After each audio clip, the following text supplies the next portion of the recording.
Welcome to Inside India. I'm Amitod Singh, and these are your headlines. Treasury yields in the US slipping after President Trump said in his primetime speech that he's close to picking a Fed chair who would be partial to lower rates.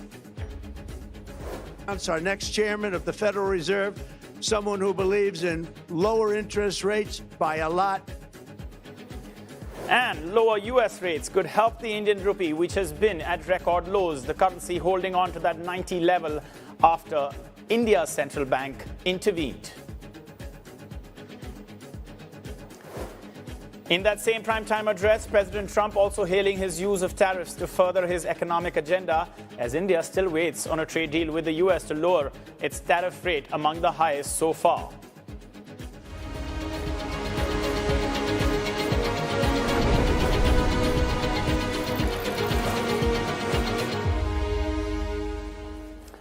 All right, let's get a quick check on how the Asian markets are shaping up. The market's digesting a couple of things, of course, in the last hour. The address by the US President Donald Trump, and awaiting also the release of November's Consumer Price Index reading, which is due Thursday morning EST. Take a look right now.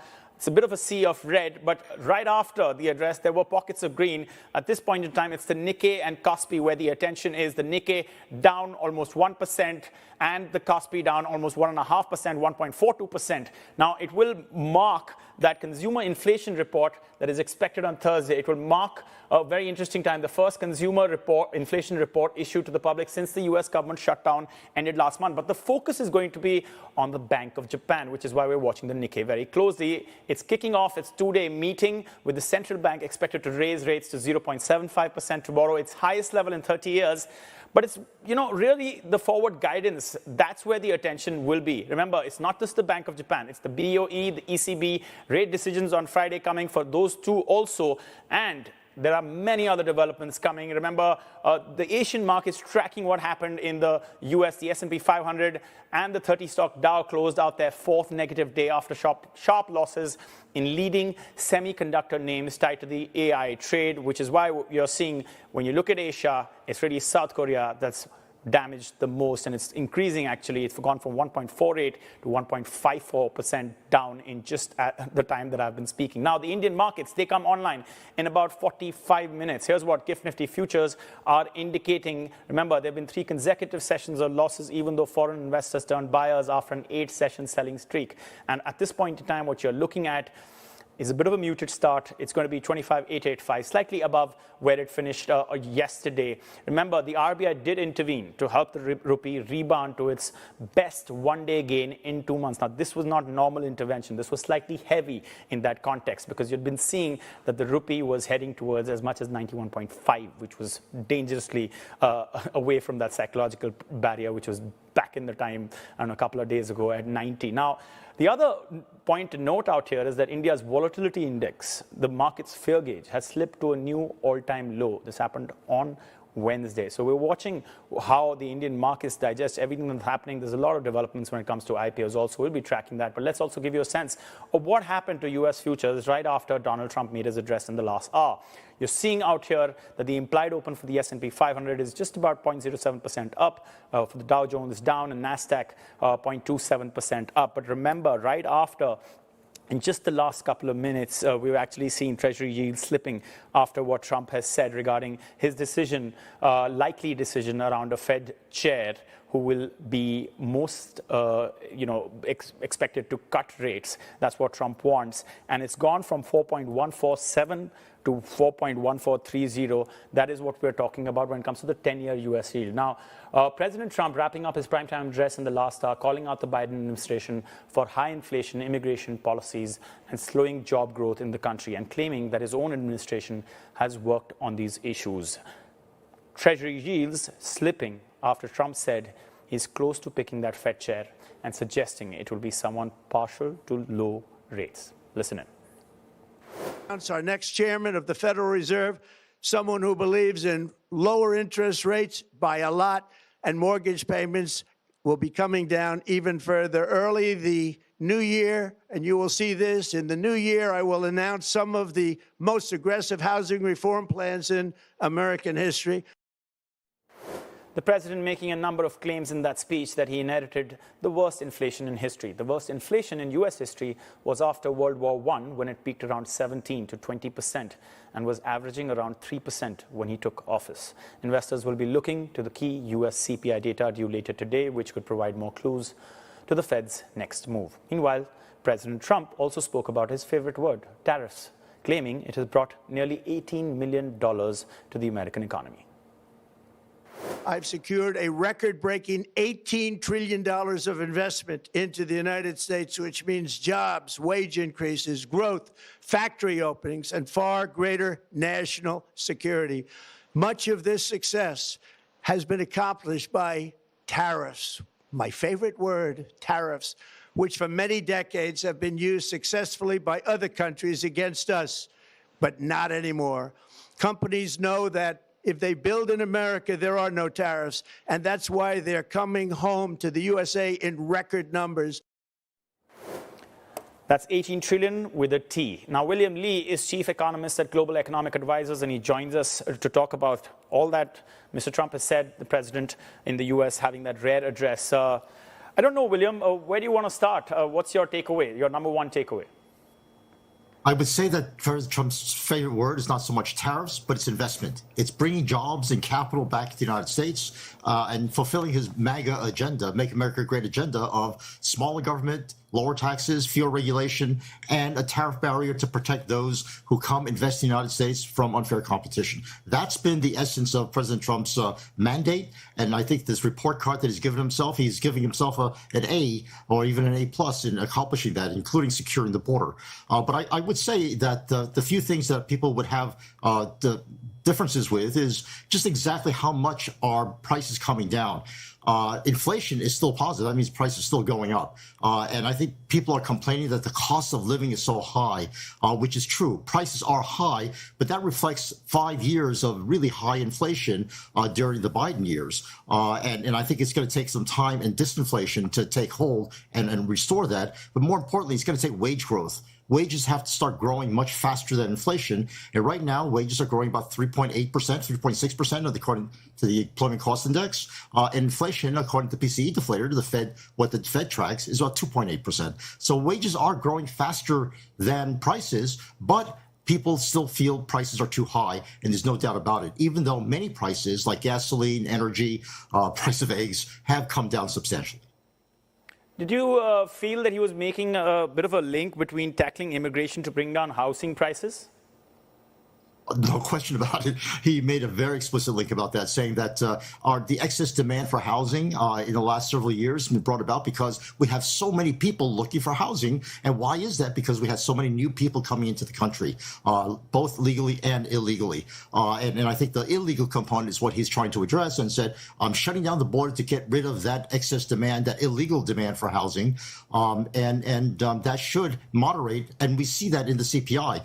The imputed rents that are a component of the CPI that deals with housing are starting to slow down pretty substantially. And the Federal Reserve is actually counting on that to bring inflation closer to its 2% target. What do you think this will do to his popularity rating, which is at 39%? We know that this slipped in recent days to nearly its lowest level for his current term as voters from the Republican Party, they appear slightly soured, and you mentioned this, on his handling of the economy, and that itself, that particular aspect, 33% of US adults said that they approved of how Trump was handling the US economy. What does this address do for that? I think this address is a reminder of to restore expectations a bit.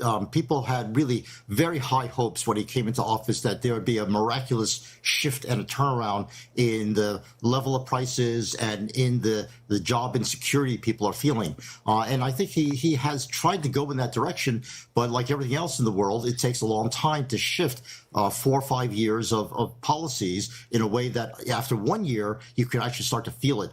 What's been remarkable has been, as he said, the price of energy, the price of gasoline has really come down substantially. And those who are drivers in the United States will certainly feel that. But a lot of these polls are taken in large urban areas where don't drive very much. And because of that, people are saying, hey, my cost of living is still incredibly high and I'm barely making ends meet. the K-shaped economy, the very famous notion that, well, those at the very top are doing well because their stock market gains are allowing them to consume a lot. But those who are working people are living paycheck to paycheck, and that's more than 60% of the economy. Don't forget, in the United States, 90% of stock market wealth is owned by the top 10% of the population. So that maldistribution of wealth has really spurred a lot of the discontent that an unfair number of people, a very small number of people, are getting all the gains, and a lot of people are being left behind. And that's what he got elected in the first term to try to resolve. And I think he's doing it now. But again, these policies take a while to take hold. And meanwhile, you see this drop in ratings because people are just disappointed that it's not doing it fast enough. Okay. Affordability, that's the key word out here. You mentioned it without using the word. But President Trump has categorically said that it's something that's made up by the Democrats. Although J.D. Vance, his vice president, has said, yes, there is an affordability crisis, but the Republicans are best suited to fight it. That's the position J.D. Vance has taken. What does this rare address do for this conversation going ahead, keeping in mind the fact that this kind of an address is usually reserved for the State of the Union, but this has been preempted? In a way, he brought the State of the Union forward because I think the importance of getting people on board, especially during this Christmas season when people are out spending and they're noticing how high prices still are. I think that has been something that I think he wants to come in and say, look, he didn't say that there is no affordability crisis in this speech, notice, but he did acknowledge that he's going to try to get wages to grow faster than prices. And I think that's where he's trying to push people and say, give me the time it takes to turn the ship around. And of all the parties and policies that are out there, the Republicans are the ones that are saying free up the markets to allow the adjustments to take place faster, because the Democrats are going to propose more regulation and more taxes in order to solve the problem, and that's the wrong direction to go. And I think Vice President Vance has really got the right formula in terms of where to go forward. Going forward, it's going to be to allow the market to come in and play its redistribution and rearranging of resources to get more stuff produced at lower costs. And that's exactly what the tariffs have done, which is to bring capital in, bring high-tech jobs into the United States, and really loosen up the single supply chain that we were under in past years when China dominated all of our imports. Does he have the time? Does the president have the time ahead of the midterm elections that he's asking for? Brilliant question. I think that's the danger. Midterm elections are just around the corner. And I think that's why there was a need to bring this speech forward, to get the campaign going, as it were, and to say, look, the policies are really critical right now. What we've put in place is part of the MAGA agenda, where we've already tried to reduce taxes, we're trying to shrink government, and we're getting rid of regulation by the second. But if you reverse these policies by losing the majority in Congress, then it's going to be even more difficult to carry out this task. And whatever hopes we had of a speedy adjustment back to a fast growth, high productivity, high wage economy is going to disappear rapidly. So I think that was the message of the speech. And I think it's very necessary to bring forward because, as you say, his popularity ratings are down to 30-something%. But of course, polls like the University of Michigan are notoriously famous for polling Democrats, or at least the respondents seem to be Democrats, and so that biases somewhat some of these survey results. But I think it's without a doubt his popularity has slipped, perhaps not among his core base, but among the average American, because the expectations were so high when he came in, and those expectations are not being met. There is a midterm election curse that the incumbent faces, and I invite you to talk more about that. But just something that my colleague Eamon Javers was referring to earlier when he suggested that this is a rare address, simply because not often does the White House ask primetime, networks for primetime space, because that is really reserved for big announcements. And the two big announcements that we have seen in this speech, and feel free to correct me on this, is the pay bonus, what is known as the military warrior dividend of 1776 to every U.S. soldier. Remember, 1776 being the founding year of the country.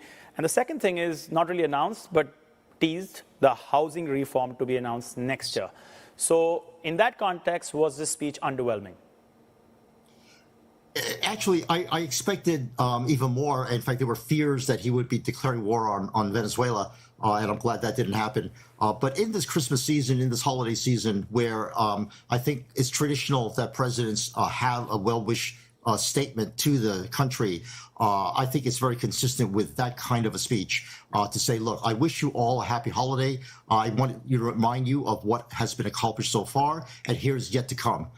So it's a forward-looking, optimistic speech in that sense. And I think it's in the tradition of Christmas addresses or end-of-the-year addresses. And to ask for prime time for that may be a bit unusual, but it's certainly not unusual for presidents to deliver a holiday greetings and holiday message to the country at the end of the year. Okay. He also said, I'll soon announce our next chairman of the Federal Reserve, someone who believes in lower interest rates by a lot. Who would that be? I think the betting market is on the two Kevins, Kevin Walsh and Kevin Hassett. My own choice is probably closer to someone like Chris Waller. Being a former Fed staffer myself, I'm somewhat biased toward people who understand the Fed, who come from the Fed, and I think they are best qualified to run the Fed. And I think all three of these candidates are people who I think have this notion that the neutral rate is still below where we are today. There's no need, given the weakening in the labor market and the slowdown in employment growth, job creation, why it is that we need to be on the high side of neutral. We should be on the low side of neutral, given the fact that monetary policy easily has a lag of 6 months to 18 months before it takes hold. So we're really doing policy today for where the economy is going to be in about 12 to 18 months. And as the speed of weakening of the economy, of the labor market continues, I think we're going to be in need of a non-restrictive policy. And as far as inflation is concerned, we'll find out more tomorrow. But already with the easing of tariff tensions and the rollback of a lot of tariffs from where they were at their peak levels, the upward pressure on prices of goods imported are certainly easing off as we speak. The fear mongering that many of my colleagues, my fellow economists were going on and on about of what disastrous double-digit inflation we'd have has never materialized because people are smart enough to switch expenditures from high-price stuff to low-price stuff. So all those fears, I think, are never materializing for inflation.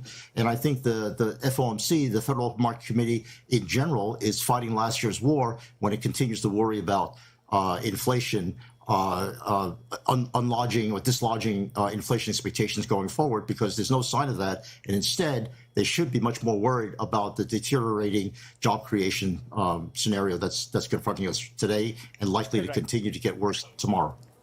Yeah, President Trump also saying that inflation has stopped. Now, you talked about easing of tariff tensions. Since this is the Inside India show, the tension between India and the US remains when it comes to tariffs. How do you view that? I think the India situation is a very special situation where, in some ways, both sides shot themselves in the foot. Remember when J.D. Vance visited Premier Modi? I think India at the time, earlier this year, could have asked for anything and gotten anything. And between then and now, what's happened? More imports of oil have come in through illicit sources, especially Russia. And the continued footsie playing with China, right, actually is somewhat of a slap in the face to the goodwill that was built up with the United States. So I think India right now really needs to think about carefully, because it's such a powerful economy, because it has such great potential. Western investors are chomping at the bits to try to invest in India. India has to assure, I think, the rest of the world that they really want to play with the West in a way that's serious, and not just play games in a way that tries to get the best deal from either U.S., Russia, or China. And I think that there is a policy decision. I think that India has got to firmly make a decision and go in that direction. What if they've already made that decision and it's the U.S. that's not agreeing to it? If the decision's already made and said, look, we'd rather play with China and Russia, then I think the tariff will start to get even more serious going forward. All right. Apologies. We're completely out of time. That was William Lee from the Global Economic Advisors. Appreciate you coming on and giving us this perspective. So after such a short time, right after the president's address, appreciate that. All right. When you talk about diversification, the Indian Prime Minister Narendra Modi arrived in Muscat on Wednesday for a 2-day official visit to Oman, where he will meet Sultan Haitham bin Tariq Al Saeed. Modi was received at the airport by Oman's Deputy Prime Minister for Defense Affairs, Syed Shihab bin Tariq Al Saeed. On the sidelines, India's Commerce Minister Piyush Goyal met Oman's Commerce Minister during the Omani-Indian business dialogue. Bilateral trade hit about 1.05 billion Omani riyals in the first half of 2025, with India remaining Oman's third largest trading partner. The two sides are now expected to conclude a trade agreement during Modi's visit. All right, more news and updates on the other side of this short break. There's a lot to cover. Don't go anywhere.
Welcome back. U.S. aviation startup Nautilus says India's SpiceJet has placed an order for 100 of its blended wing body jets, marking the company's entry into the fast-growing Indian aviation market. Nautilus is also exploring India as a potential manufacturing hub with plans to build up to 300 aircraft and has launched a local subsidiary headquartered in Mumbai. SpiceJet said it will work with Nautilus on certification in India, with deliveries to follow once regulatory approvals are in place. India is currently the world's 5th largest aviation market, driven by strong post-pandemic travel demand. And speaking of the Indian travel sector, CNBC's transport and travel reporter Monica Petrelli joins us right here in this Singapore studios. Monica, you are looking at travel retail today. Tell us how things are evolving, particularly in India. Yeah, so if there was one truism in travel retail, and by travel retail, I'm talking about all the stores at airports mainly, but also train stations. But if there's one truism, it's that the more people that were flying, the more travel retail could expect sales to go up. But we're seeing that relationship really fraying, and we've been seeing this for a few years. And this is causing the industry to really focus and accept really a harsh reality, which is not that this is just a slow recovery from COVID, but this is really more fundamental changes in consumer spending. So not only are we seeing the experience economy live and well, that's people wanting to spend items on things to do and not things to buy, but we're also seeing changing value propositions. People not looking at buying things at the airport as being cheaper as they used to be. But specifically in Asia, which is the world's largest travel retail market, this is estimated around $32 billion. We're specifically having trouble here. And that is, yes, most of that attributed to the slow return of Chinese travelers, but also the changing and ways that they're spending, far less interested in luxury goods. But there is one bright spot, and that's not my word. This is a term that is used in a report. It's India. This is a report from the consulting firm Kearney with TFWA, that's the Tax-Free World Association, talking about the rise in spending from India's travelers. And this morning on Squawk Box, we spoke with partner Sid Patak. And here's what he had to say about Indian spending habits. In all airports, the spending is increasing because of the total travel volumes. Now, the markets which are benefiting the most are markets like India, where the total passenger volumes are up 15-20% year on year. And those are remarkable growth stories. But if you look at a market like India, the per consumer spending is still much, much lower than it's elsewhere in the rest of the world. So it also shows you the potential that lies in markets like these. Now, Patak also talked about cultural nuances in travel retail spending, not only what people are buying and where they're buying it, but when they're buying it. Specifically, he said Indian travelers like to buy on arrival rather than departure. Yeah, they're always late, I can tell you. I'm always late. That's the reason. But it's also the traffic. Let me ask you this.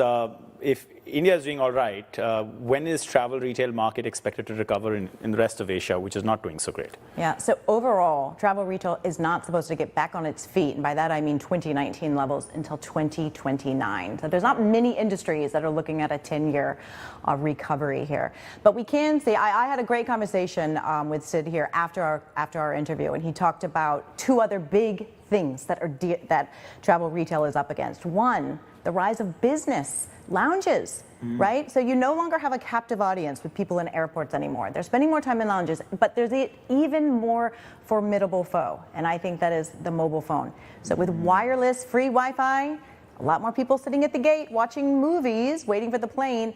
And then when you have the rise of international roaming plans, a lot of people hitting the ground at the airport where they land, looking down as they go through the airport rather than looking up into the shops. Wow, it's these simple things. So thanks so much for that, Monica. We're going to be taking a short break. On the other side, a dense smog clouding the Indian capital and most of North India, bringing economic activity, well, to one would have to call it a halt, delaying flights and affecting health. What is the actual cost of India's pollution problem, and how could it move towards solving it?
Welcome back. We're on Central Bank Watch. The Bank of Japan kicking off its meeting today with a decision due tomorrow. The yen strengthening ahead of that. Have a look at 155.74 at this point in time against the US dollars. Now expectations have been growing for the BOJ to lift rates by 25 basis points as inflation continues to stay above the bank's 2% target. And we're watching JGB yields for that. At this point in time, we're expecting that 25% increasing rate to 0.75%.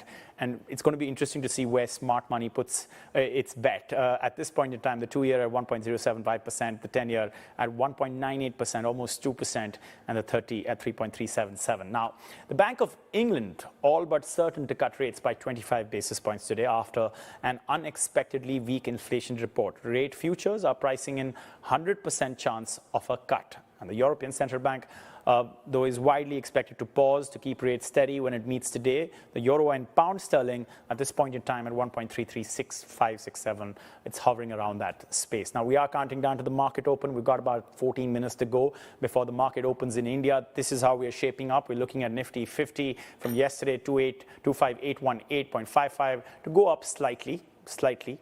GIFT Nifty indicating that it could go to 25,869, but down slightly in the last half an hour from that 870. And the US dollar Indian rupee is what we're watching very closely because there was intervention, heavy intervention from the Indian Central Bank just yesterday. It was touching 91, so they went and intervened, and now it's at 90.3233. We're going to be watching this space very closely because there's going to be an impact of whatever the Fed does. US President Donald Trump also speaking. So we'll have to see what that means. There was no mention of India in the same breath as tariffs, and that's interesting because that's really the uncertainty that's impacting the Indian markets. Now, authorities in Delhi have rolled out more measures as the city continues to grapple with hazardous levels of air pollution, now moving to place a ban on vehicles not compliant with the latest emission control norms and restricting attendance in private and government offices to 50%.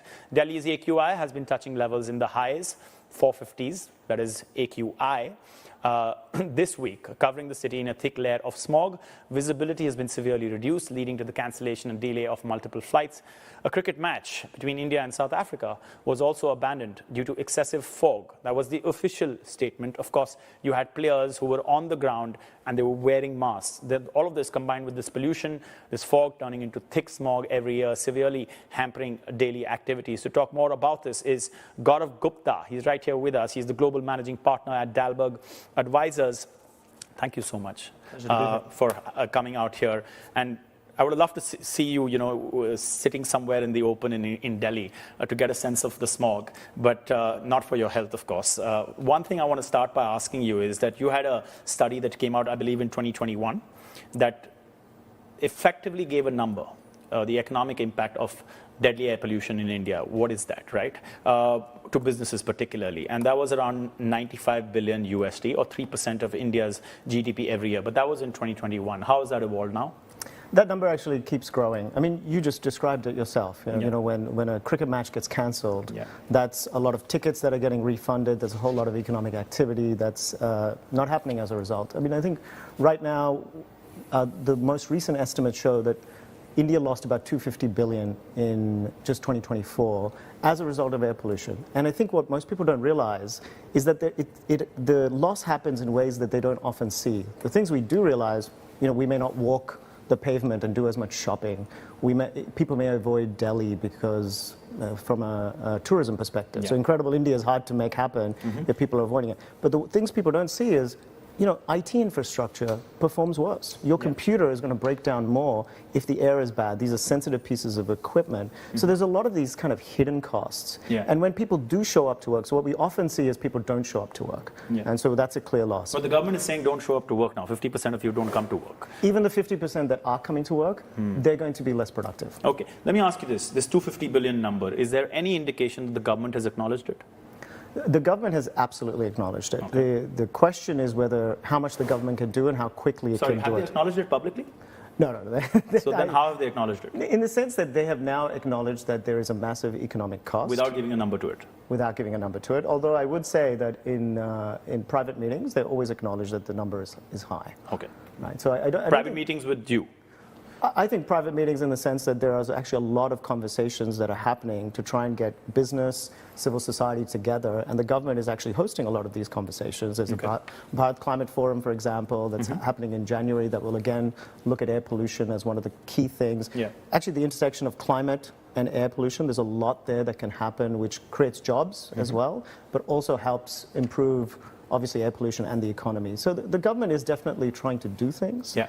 The question is whether they can do that at speed and scale. That's what's been missing today. Okay, so the Delhi Environment Minister Manjinder Singh, he apologized yesterday, but he also said that, look, we've just come into power. This is just to lay the picture for Delhi's particular political map.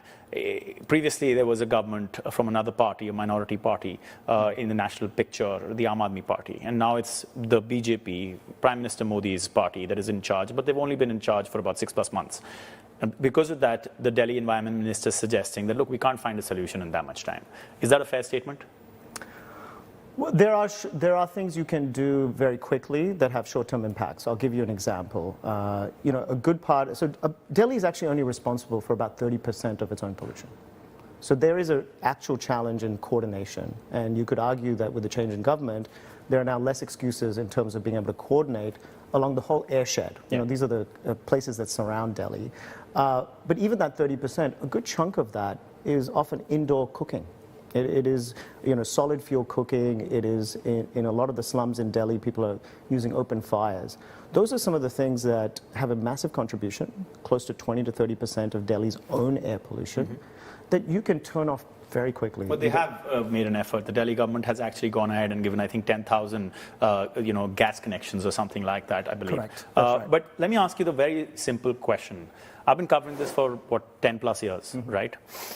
Is there a solution to Delhi's pollution problem, North India's pollution problem? Is there an implementable solution? And I ask you this in the light of the spokesperson of the Chinese embassy, Yu Jing, giving a step-by-step guideline of how China did it. But I don't think what China did can be done in India. Would you agree? It can be done in India. This is not a solutions issue. The technology is there, and that's why Beijing has been able to make a massive shift. But what are the one or two things that Beijing has done that it has been difficult for India to do? One has been the coordination aspect, right? Air does not respect boundaries. China has been better able to coordinate across all of its different provinces. I think that is now starting to happen. And by the way, it is not just within India. The Indo-Gangetic Plain, which is the airshed that we all share, means actually talking to Pakistan, means talking to Bangladesh, means talking to Nepal. I think that we can now make progress on. The second thing that China did, which I think is something that requires a real political motivation, is China made it impossible for anyone to get promoted in any of their provinces if they did not meet hard pollution targets. Prior to the 2013 big air apocalypse in Beijing, it was only GDP numbers. I'm sorry, I just want to understand why you think that what is possible politically in China is possible politically in India. We've seen that it's not. Punjab is part of the equation, and Punjab is Punjab is a northern state in India where farmers often burn their agricultural produce, whatever is left over, and it's economically viable for them to just light a match and get that done with. And while that has been controlled, that's a different government, which has bad relationships with the central government.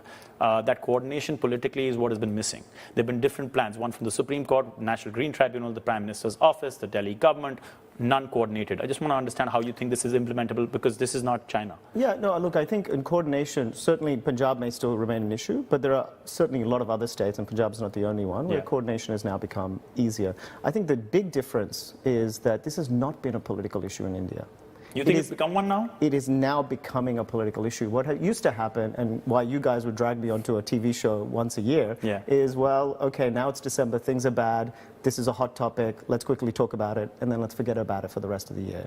That is no longer the issue. I think people are now realizing that if you want to tackle air pollution, this is a 365-day issue, and it needs to become a political issue. Even in China, right, it became a political issue, and that's when they acted. It is now becoming a political issue.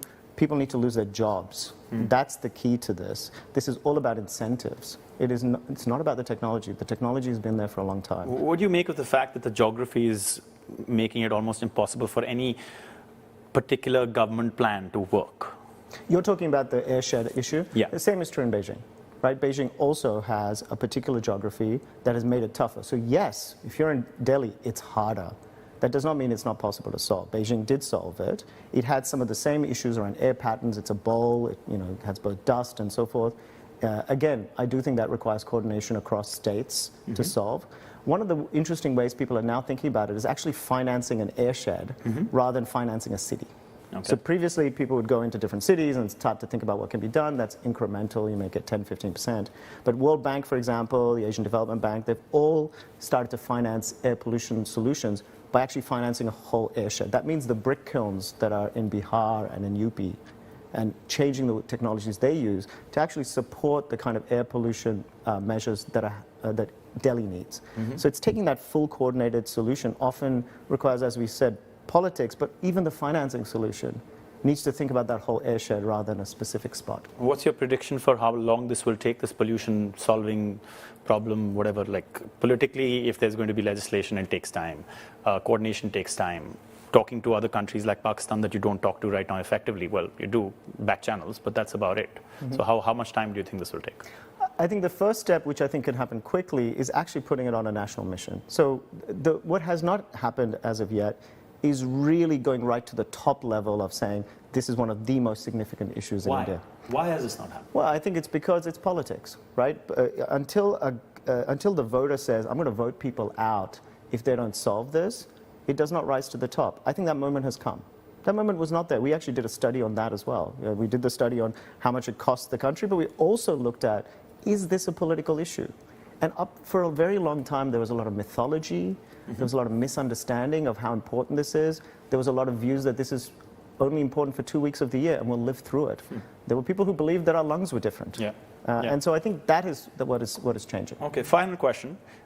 With India planning to get to 2047 and become a developed economy, a lot of the push that's coming is from the government in coordinating with corporates, big corporates, and asking them to invest money, let's say, in the area of manufacturing. Do you see that happening with pollution? You kind of indicated it, but any talks that are already happening that, hey, the Adanis, the Reliances put money into pollution, solving that problem? Yeah, so I think it may not be framed as pollution. If you really think about what the solution is, it's electric vehicles. That's a great economic opportunity. It's about changing the pattern of how our energy is produced. It's renewable. So obviously these all play into the hands of some really big corporate houses. Those are the kind of things that they themselves are trying to push. So this is a massive economic opportunity. At a time where India is also trying to grapple with the economics of how do you create jobs, and at the same time facing a challenge that's actually reducing GDP, this is an incredible opportunity to do both at the same time. Do you have a number on that economic opportunity? Well, I said there was about 250 billion lost in 2024. At the very least, it's 250 billion. What do you need to get to that 250 billion? Probably anywhere between 40 to 80 billion of investment. So the ROI is very high. Okay, well, interesting. Thanks so much for that. That was Gaurav Gupta of Dalberg Advisors. Much appreciated that you could come to Singapore's studio with us and have this chat. Pleasure. Thank you so much. All right, well, it's time now for a break. We're counting down, of course, to the market open in Mumbai. We'll be back with a closer look in 2 short minutes.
Welcome back. This minute, the Indian markets are coming online. Let's take a quick look at Nifty 50. At this point in time, slightly down about 0.17%. This is not what GIFT Nifty indicated, but wait, we have many hours to go in the day. Let's see what happens, where it closes. The US dollar to the Indian rupee is strengthening just a slight bit, 0.05%. Remember, Donald Trump, the US president, did speak about an hour ago, and all of that is going to be digested by the Indian traders as they resume another day of trading. It's not been it's not been a great few days. There's been a fall. We were at 26,200 at one point last couple of weeks. Now at 25,768, 6970 is shifting closely because there's uncertainty with regards to the US and India and the trade deal and tariffs. Now, India's lower house of parliament has approved a landmark atomic energy bill that opens the nuclear power sector to private participation. The move ends the state-run nuclear power corporation of India's monopoly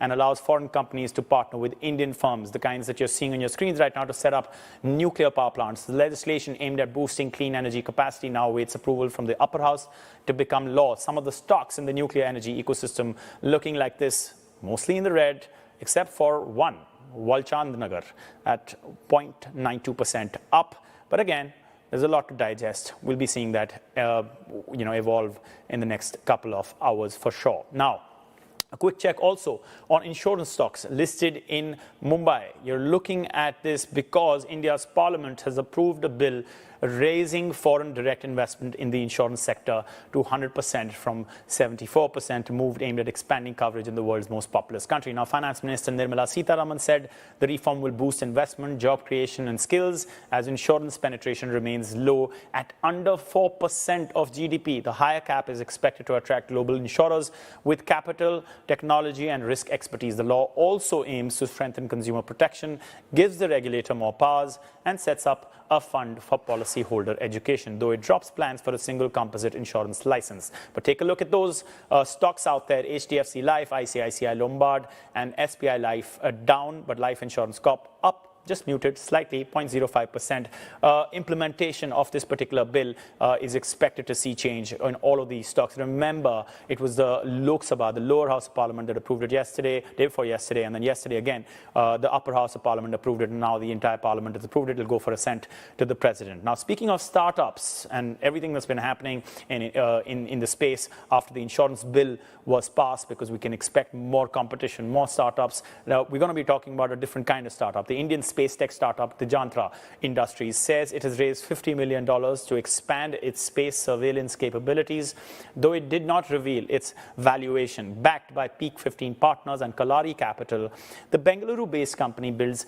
indigenous hardware, software, and AI tools to monitor satellites and space debris for governments and defense agencies. The latest funding came from investors including SBI Holdings Japan, 360 ONE Asset, and very interestingly, film producer Ronnie Screwvala. Dijantra already operates a commercial surveillance satellite launched earlier this year and plans to expand into Europe by mid-2026, targeting the fast-growing $60 billion global space intelligence market.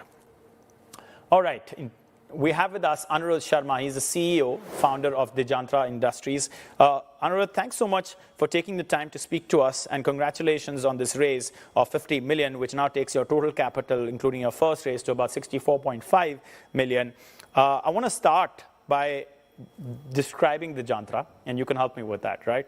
Our producer, AJ, she used an interesting term for Dijantra. She said traffic police of space. Is that accurate? Yeah, I think what we were doing before, and now we have definitely evolved, but what we were doing before was mostly to track everything that is going around in the orbit. Basically, I call it maps for space. Okay, very interesting.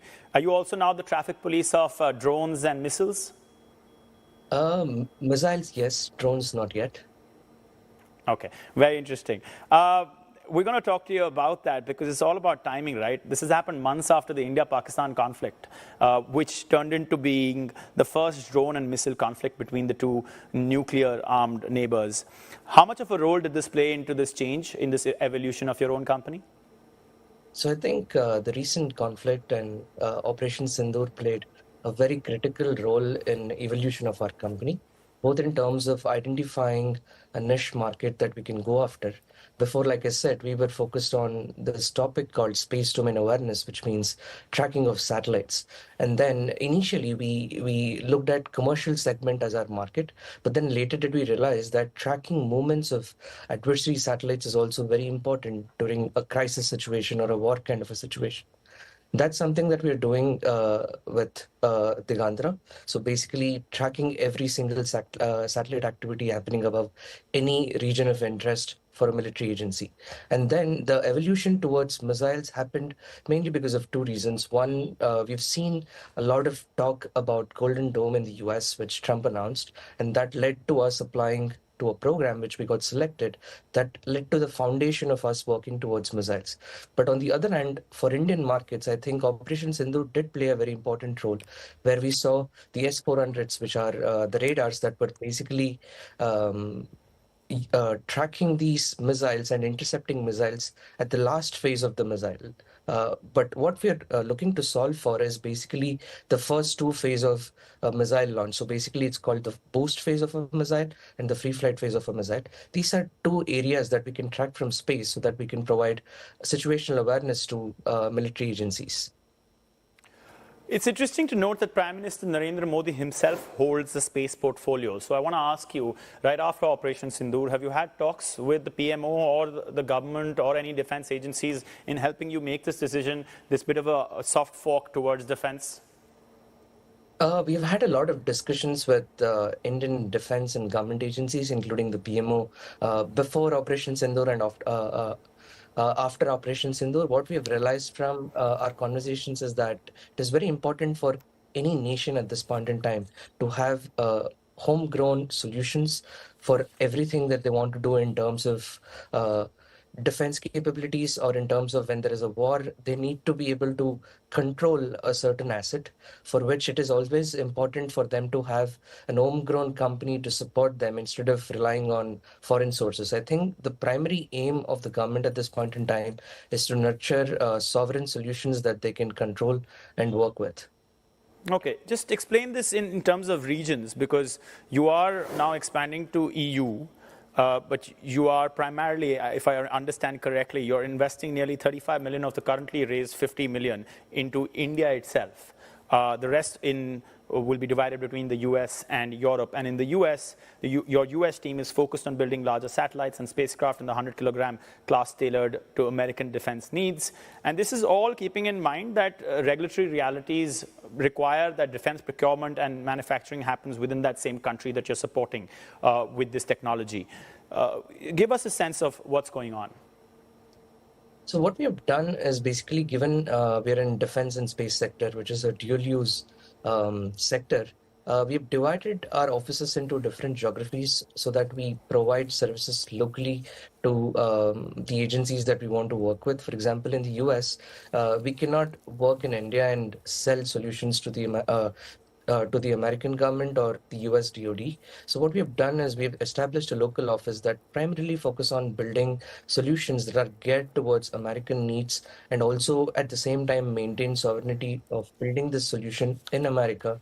For example, missiles. So we're looking at doing this in the US because we won a program called SHIELD IDIQ, where we would enhance certain capabilities around tracking of missiles from our US entity. What we have done in India is primarily focused towards Indian defense customers.